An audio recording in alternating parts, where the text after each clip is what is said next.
User tips number 10. This is going to be about scam emails. Switching over to my computer number 2 here, I have this one column blurred out to conceal some names, identifying information. I'll point out that this top one in the right hand column you can see is June 5th. As I scroll down, I have these going back to November 17th. Now I get a lot more scam mails than these from myself and sent to me by clients, but these are just ones that I tucked away for use at a later time. So I'm going to bring up this, start at the bottom here and describe this one, and then we'll go on to another and see how far we get. So occasionally I'm going to pause the recording so that I can blur what I need to blur and then come right back. So here's a pause. So this one doesn't need a blur at all. This was sent to me claiming to be from Robert Betts. My brother's name is Bob Betts. It is Robert Betts, but this is not his email address. So this is somehow somebody or an automated system sending me an email pretending to be from somebody that they know that I know. So there's some level of intelligence behind sending this to me, but it's a completely bogus email address.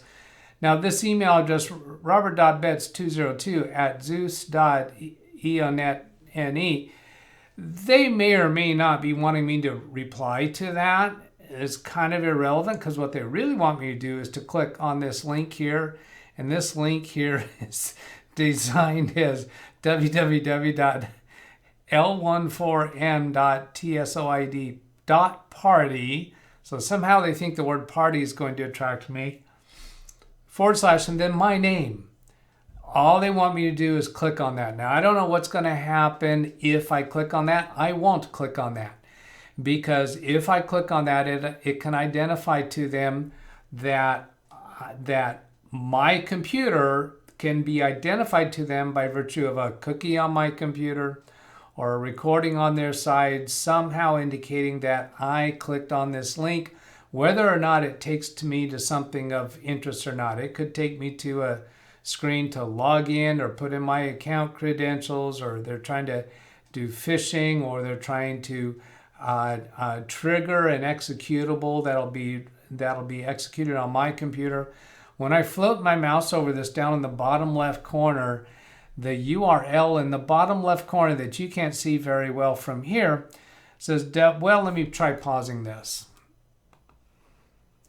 Okay, so here I'll click on this to zoom into that area there. So there's that. As I float my mouse away from that link and then back to that link, you're not seeing me move the mouse right now, but you see that URL in the bottom left corner show up. So it says exactly the same thing as how it reads on the email itself.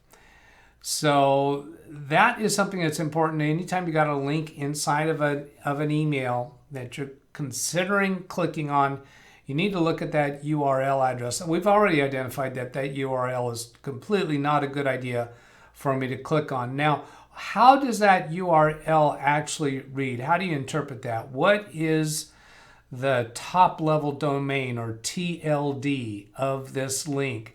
It's kind of difficult. HTTP, so there's no S. That means it's not a secure website.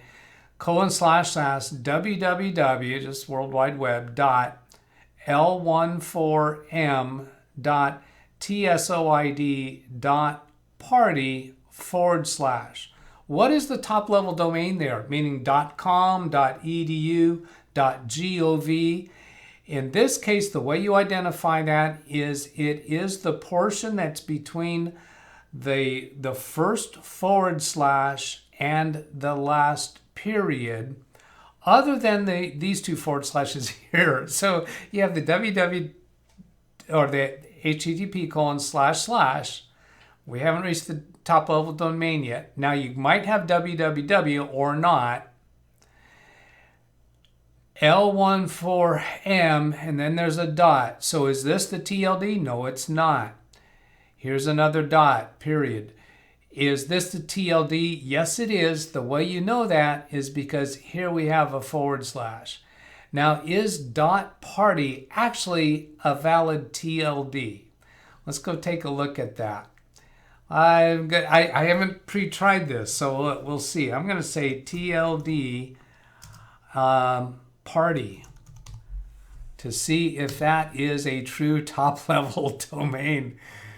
There are 100 plus TLDs in the world. Find yours. Party registry.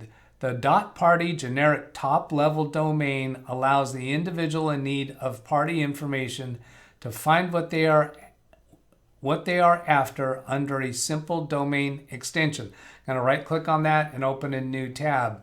So about .party registry, the .party generic top-level domain allows the individual, I'll zoom in on that a bit. That's just control and then my scroll wheel on my mouse to zoom in on it. Allows the individual in need of party information to find what they are after under a simple domain extension. The .party generic top-level domain serves as a reference point for all party-related content.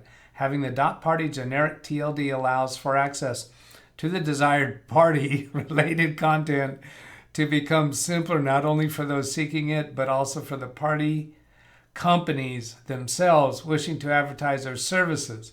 The generic TLD caters to the interest of all those in the party. What party? Wow, I've never heard of that. So it sounds like hey, we're having a birthday party or whatever.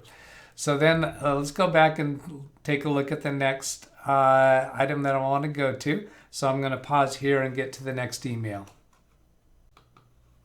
Okay, so I've got this one set up. I'm just going to move the mouse up here to the upper right where this says 30 of 30 because there was 30 in that viruses folder, 30 emails. I'm going to click on this left arrow. That'll go to a newer message. So it's the next one up from what I was looking at. So this one is from somebody named Christy Betts, which is my daughter. And this is not her picture right here. And that is not her email, my daughter's email address. So this is showing an email address of desiree.logsdonbun.com for Christy Betts. Now let me notice, or let me point out, this is February 20th, 2018. The other one, allegedly from my brother, was November 2017. So it's quite a significant date difference between these two, but it's kind of a similar message. Hope you are well. Just wanted to share something with you. Different text, but coming back to Robert's, it's also just a very short something you may appreciate. That's not capitalized. And then come back here. This one is capitalized. It's got 2 sentences. And then a similar oddball domain that they want me to click on, or link that they want me to click on. HTTP, no S, so it's not secured.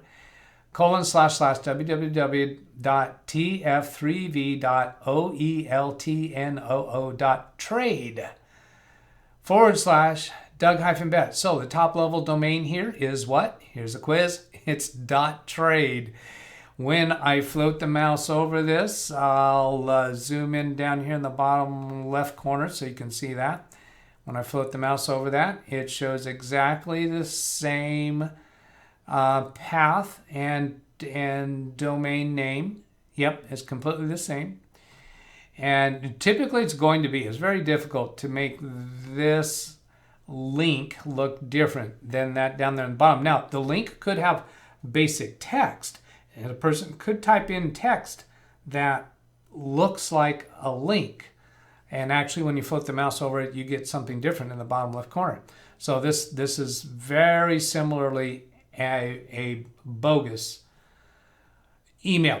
So I'm going to throw in one of these bogus emails now and then.